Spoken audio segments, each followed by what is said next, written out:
been in this game for years. 1, 2, 3, Yo, 4, 5, listen 6, up. 7, 8. From Muscle Beats, we got an absolute legend in the house right now. Representing the golden era. Give it up for the one and only, the Black Prince himself, Robbie Robinson. It's the 10 crack commandment. Hombre uno. Never let no one know how much dough you hold. Cause you know the cheddar breed jealousy, especially if that man get your stuck up. Number 2, never let them know your next move. Don't you know bad boys move in silence and What we're going to talk about today with Mr. Robbie Robinson is something very simple. It's teaching, training, and discipline to clients. And I am Robbie's client for years, and I am a product of his training methodologies. And Robbie, let's start with the training. Tell me, what are the first thing that you teaching the clients? Where do you go? Do you go with body positioning? Do you go with intensity? What do you go with the training? I tell the person to get the food right. Without the food being right and the right amount of water, you're not going to get the results that you like. So I think specializing in actually taking the time to get the water right. A lot of people complain of being bloated, but the bloatedness comes from because you don't have enough water in your body. So the body is fighting to hydrate itself, so it holds on to fat. But then in the process of actually getting the water right, the fat cells will start to open up and release the fat cells, so the fat cells get smaller and smaller. So all the water goes to the muscle cells instead of in the skin and under the skin. I love how he goes, instead of training, goes straight to hydration and nutrition, because that is what builds the body. That's what it is. You cannot build the body with training. Yes, No. there is training, but Not gonna happen. nutrition and hydration. I think the average person that actually works out, they think that the muscles being developed by how much weight you lift. The weight plays a role, but the most important thing is to progressively increase the weight. 5 pounds, 10 pounds, not 45, 50 pounds. You're basically then at that point placing all the stress on the joints, so the muscle is not involved in it. A lot of bodybuilders squat with 500 pounds, and at the bottom part of the movement, there's always this little bounce. But if you're bouncing, you're definitely damaging your knees or hurting the tissue around the knee. So it makes sense to me to progressively, slowly lower your body into the position, press with the heels and the balls of the feet if you want massive quad. It's all about intensity. Intensity along with the right amount of weight, the right amount of water, the right amount of food. Then you're gonna have something, you have a cold-blooded physique. You know, interesting fact, sticking with the nutrition, we've been having a lunch after workout every Sunday almost for the past couple of years. And I'm yet to see Robbie have a cheat meal. It's egg whites and buffalo. And I'm like, bro, seriously. And he goes, I've never had a McDonald's. I've never had a French fry. Don't eat like I've that. never had a glass of wine. It doesn't appeal to me. So tell me something. How come you've never had any junk food during your whole life? My junk food is apples, bananas, grapes, strawberries, a watermelon juice, watermelon, cantaloupe, honeydew melon. That's my cheat meal. It's a whole food. It's not something I need. My body has to break down and it's not going to get anything out of it. I think the best way to eat is eat whole foods. I take glutamine, creatine, arginine, L-citrulline. I use these products, but it's when I'm training and after I'm training. I don't just take that stuff just to take it. Without that nutrition and keeping the body and the muscles hydrated, you're enabling your body to build muscle. So, as he said, when you're training, you're breaking down. When you're eating is when you're building. And the food is what built this body. So if you're looking for the secret to look like this at 78, it's food. If you never put anything bad in your gas tank, the car's gonna run for a long time. In this case, 78, and he's getting started. You've never seen a human specimen like this at 78. Every time I see him, I'm like, oh my God, really? And he goes, and he looks even better as the time goes by. And this body's been built by clean food. Yeah, it's whole food. You know, I'm excited about turning 80. I want to see what's going to happen. I want to wait till 90. If I get to 80, then I say, okay, well, maybe I can take it a step further 90, 100, 120. As long as I can keep going. Because I think life is about keep moving. When you hit a wall, I have a bad time. It's about, okay, that was a bad moment, bad time. Keep moving. Don't pay too much attention because it'll drag you down psychologically. I don't let anything get in here. Nothing.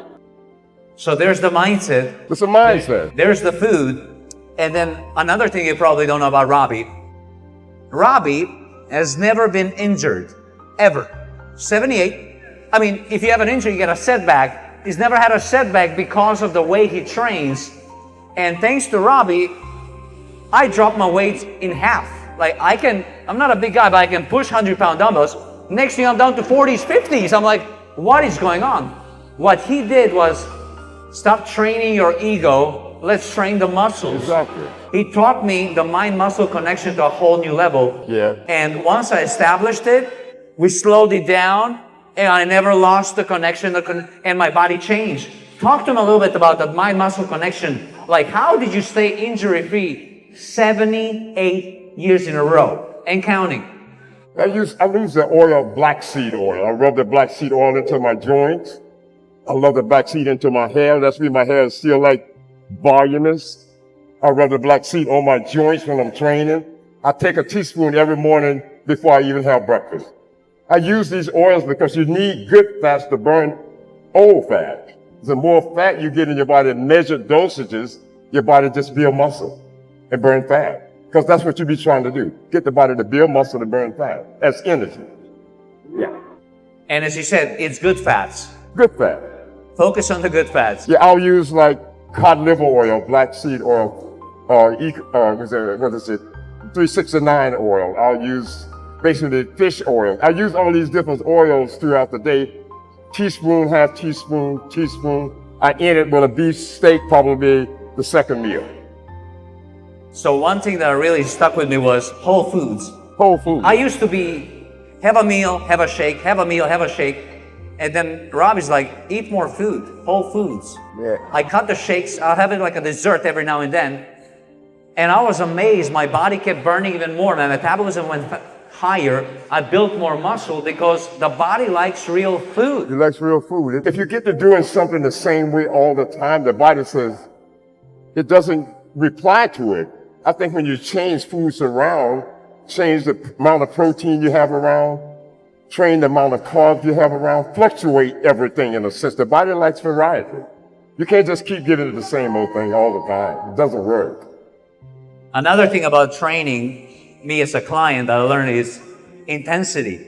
Our sessions never went over 50, 60 minutes, but the rest periods were 30, 45 seconds. Yeah. And he still trained, like he does flies with 60s. I'm like, dude, give me the 40s.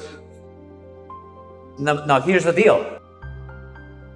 The thing that we do is I go, you go, I go, you go. So while I'm doing the set, he's resting. Next thing you know, I'm up next. I'm all pumped up. And it's that intensity that, well, one, doesn't allow you to go too heavy. Yeah. And two, for like an hour, you have this incredible pump. You're not killing it with super heavy weights that you go into your joints, but you're actually focusing on the mind-muscle connection with the proper way that you can handle. Yeah. And body positioning. Yeah. Also, talk to him about body positioning. His famous thing is upper back arch. Why, Robbie? A lot of people train when they're doing an exercise like this. I will stand up. Yeah, stand. They're like a person doing the shoulder, say bicep. This is basically what I see. Their legs are locked. The shoulders are forward. Their weight is just hanging in the hand. When you're supposed, the position is supposed to be knees slightly bent. That takes all the pressure off your lower back. Your arms supposed to be here, upper back arch position. Your elbows are supposed to be into your side.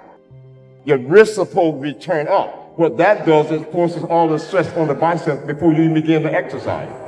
In that position, I'm curling this way, rotating my wrist, rotating your wrist. You can't just curl the weight up there. You're not going to build any muscle. You have to rotate your wrist to build a big bicep. You can't just curl the weight up there, expect the weight to build a muscle. It's all about upper back arch, 3 of them, inhale and exhale, inhale and exhale, inhale and exhale. The more you inhale and exhale, the bigger and stronger and more muscular the muscle becomes. I remember my first bicep session with Robbie. So he gives me this, I'm like, what weight do you need? I'm like, give me the 50. So I get the barbell and I curl it, but I kind of like swing it a little. He goes, hold on, what are you doing? He goes, are we training legs today? I'm like, no, we're training Are we training shoulders? No, but it's bicep. It was like, well, why are you squatting and you put your shoulders here? I'm like, okay, position. He goes, straighten up the legs a little bit, keep them bent, don't squat, get your shoulders back, upper back arch. He passes me the 50 and the 50 doesn't go up. I'm like, oh my God. Yeah. It was pure bicep. Yeah. So that thing, the body positioning hit the bicep just perfectly. And it took me like a year to go up to like eventually to 60, but my bicep had to adapt and grow a little bit. It took time, but it adapted. But it was all about the body positioning that the master himself taught me, and I keep learning from him. Yeah. I love bodybuilding. I think it's a beautiful art. I always consider the barbells and the dumbbells to be my paintbrushes because they're going to help design and shape that physique. Heavy weight plays a role, as I said before, but it's not the most important thing. The most important thing is the right amount of weight with the right amount of reps, whole food, making sure you drink your water, keep yourself hydrated, believing in yourself. The people around you is very important. So I have a good group of people. I have a beautiful lady at my side. I have spas. I have a great cameraman. I have a great video person, a great team of people that keep my business world together. So you need good people around you to make anything happen progressively. Absolutely. And we got also mentioned Brad. Yeah. We got a great gym. Yeah. Exchange Fit. Brad is, if you're ever up in in Santa Monica, it's nothing like Exchange Fit. You have to give it a try. It's better than Goals. Sorry. No disrespect to Goals. But you need an environment where there are people actually thriving and want to get better than people that are just actually click, click, click, click, click, click, click. You know what I mean? I love it. So before we go into questions, a couple more things that you probably want to hear. Whenever we train with Robbie, he pushes the hydration. Like I started with a couple of liters. Next thing you know, I'm up to 3. Next thing you know, 4 liters. I'm like, oh my God, that's like, if you know, a gallon is 8 pounds of it's 8 pounds. I'm like, my body goes up 8 pounds just from the water. Yeah. And I'm like, what's gonna happen by tomorrow? He goes, you're gonna flush it. Yeah. He's like, you're bloated because you're not drinking. No. And sure enough, the next day I wake up, I finish the day I'm 160. The next day, every day, I'm 160 on the dot, even though I'm having 8 pounds of water daily. Yeah. The body just goes through. I couldn't believe it. But one thing that I wanted to say was, we don't just drink water. We keep on sipping through our workouts, through this little cocktail that Robbie taught me. Because I was like, why are you always sipping on this thing? I was like, well, you know, I gotta keep the nutrients running in my body the whole time. So he can talk about it, but basically it's like 6, 7 things. Well, 6, 7. You always has glutamine, like in the water. Glutamine powder, creatine, you got arginine, L-citrulline, beta-alanine, and aminos. You got the essential aminos. Amino energy, a little bit of caffeine. And he just keeps sipping. Yeah. He just keeps refilling it. It's not supposed to be sitting at a clock. It's little bits at a time, small amount. That way the muscle cells can pick up on it. So basically, you're feeding the muscle during the workout. It's like an intra-workout. The whole time, he keeps sipping, stays hydrated. You gotta feed the muscle while you're training. Exactly. I always believe in nutrition is very important. You can't just expect the body to respond to just the hard work and eating 6, 7 meals a day. Back in the day when we were prepared for competitions, Franco Colombo, myself, Frank Zane, and all the guys, we only ate 3 meals a day. There was no 7 meals or 8 meals. That we wouldn't even think about that. There was no creatine and protein. There was just those 3 meals a day. Hard work. Those meals were on time. I mean, we had that time in the gym where we trained, but the most important thing was that we ate those 3 meals a day, and we didn't have anything else after that. There was no, as I say, glutamine and creatine. Yeah, we had like few people asking us at the booth. By the way, we were right there, the booth on the corner, come see us. They were asking us, how come the bodybuilding has changed today? Why are people kind of like distended? They're like, why aren't they symmetrical? And Robbie says, well, they're eating 7 meals a day today, and we were eating 3 meals. Of course, the food's gonna grow here instead of 3 meals a day and hard work. Yeah, I think that was the secret to everybody. Our physiques were like different from the guys today because of the fact that we didn't eat all that food. The body needs measured amounts of food, like not 6, 7 meals a day. I mean, you start to smell like food, broccoli, cauliflower. Yeah. I don't think so. Robbie, like something I want to know, like I'm inspired by you and you keep me progressing because I'm like, if you're doing this at 78, I'm like, how can I get to 78 looking somewhat even remotely close to this?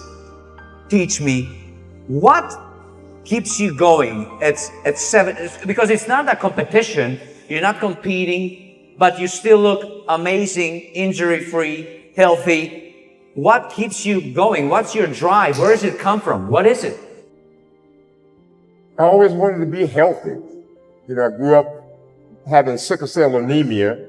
Sickle cell anemia, at that point, there was no medication for it. Nobody even knew what it was. And I spent a lot of time being sick. I got sick of being sick. And so I just started changing my way I eat. The one person that stimulated and motivated me the most was Jack LaLanne. I used to get up every morning, jump with you. And back in those days, my mom's floor would be soaked with all this sweat. And of course, she's on my case, but the fact of it is, Jack got me going. Jack was the one big motivator in my life and being physically fit, taking care of myself, and you're living a healthy lifestyle. Thank you, Jack. Shout out to Jack. It's, you see, we spoke about it earlier on the drive here. He said, something bad always brings something good. Always. And always. the bad thing that happened Always. to you was the sickle cell anemia that Yeah. forced you to find a different way to eat. Yeah. And you had to figure this out when you're like Yeah. 9, 10 years old, and no wonder there hasn't been a cheat meal. Yeah. Because you're trying not to get sick. Yeah. In order not to get sick, you just got the best version out of you Yeah. for 8 decades. Yeah. Yeah, back when I grew up in the South, in the swamp, I grew up in the swamp, it was really not a city. I grew up with poor white and Indian and black. I didn't just grow up in a black community. Everybody didn't have a good food, but we had good food by growing our food in the gardens. I eat a lot of alligator tail, fish, chicken, eggs, even at those days. And as I grew older, I realized that, okay, maybe this is the way I should have to eat. So I started doing all my research on what, healthy foods and my having sickle cell and what I need to do. I eat a lot more vegetables. I eat tons of vegetables every day. But those vegetables have oxygen in them, which actually oxidates your blood cells. So I started doing all these things, and I felt a lot better. When I came to California in 1975, I was prepared for the Mr. World with Arnold Schwarzenegger, Franco Columbu, and the normal guys. And this is the first time I'm 2 weeks out. I didn't know that steroids was a part of bodybuilding. I just thought you went with the body. I didn't know you had to actually do something to enhance that body. So I went to the Weeder Company's doctor, and he gave me a shot of what they call it at that time, Primobolan Depot. I can still feel it sometime in this hip, right? And then the guy says, he asked me, have I ever done anything like this? And I said, no. But once I took the shot, I remember walking out of Gold's Gym, and this is exactly what I felt. I said, whoa, what's that, right? And I keep walking. I get home. I knock on the door, collapse. Okay? I'm lying there on the floor, shaking. As dark as my skin is, I turned gray. My knocking on the door, I'm out there bumping and hitting the door, and my lady friend comes out, and she asks me, grab me, what's wrong, Robert? What's wrong? And I said, I'm just going through these changes. She drags me in the house, put me in the bathtub, and turn on cold water. That's why I'm here today. If without that cold water shocking my body back, I would probably have died right there on the floor.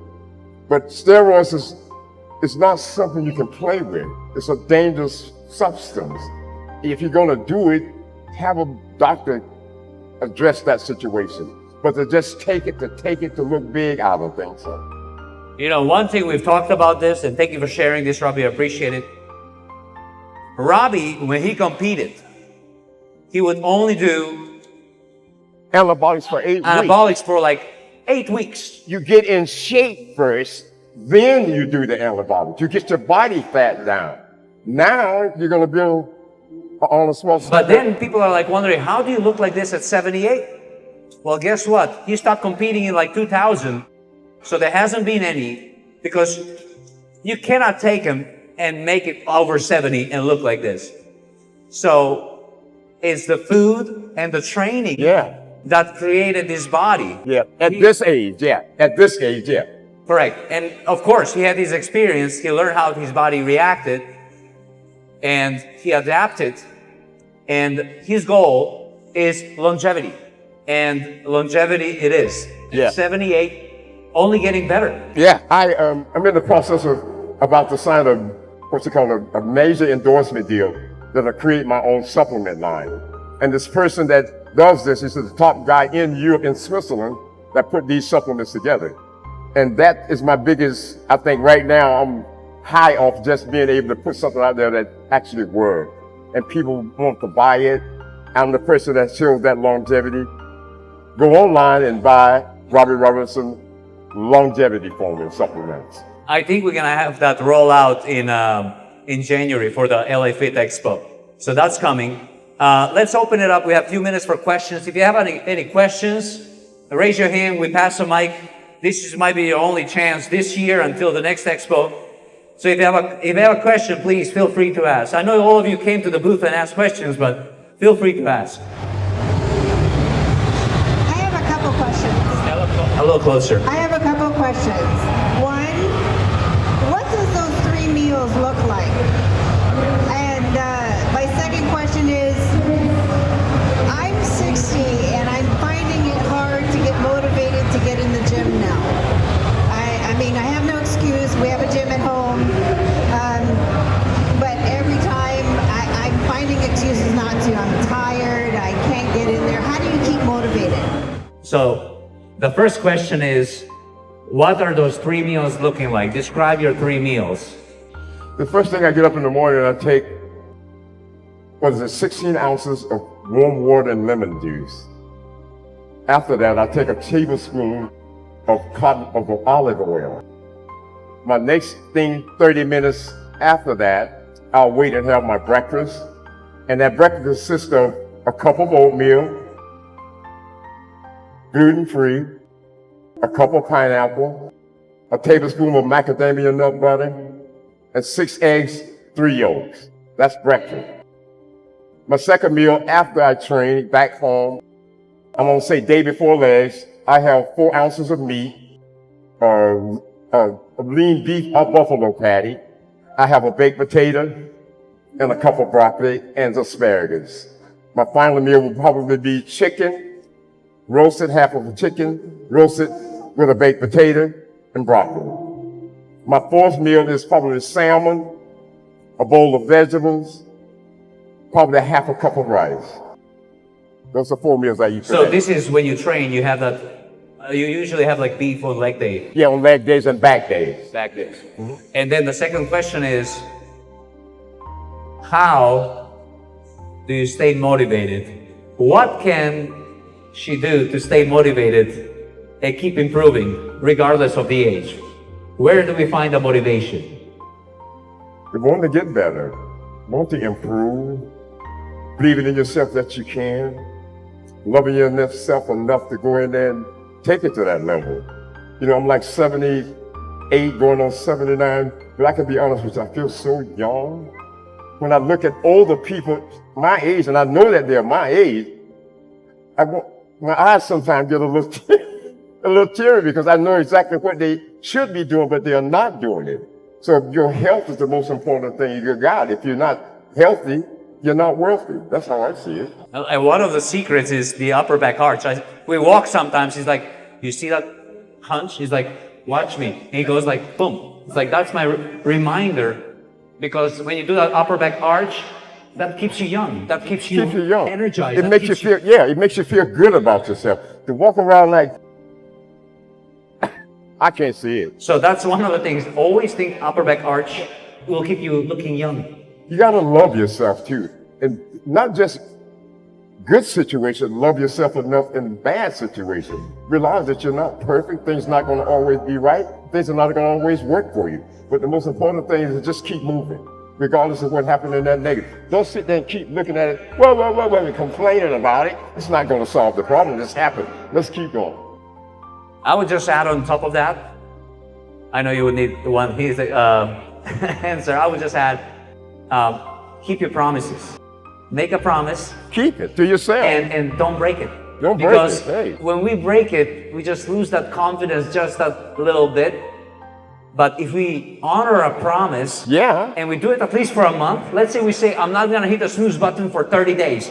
You do it one day, 30 days, you're like, oh my God, 30 days, I didn't break a promise, that simple. And you just build on it. So I would say start with also something that make a promise, keep the promise.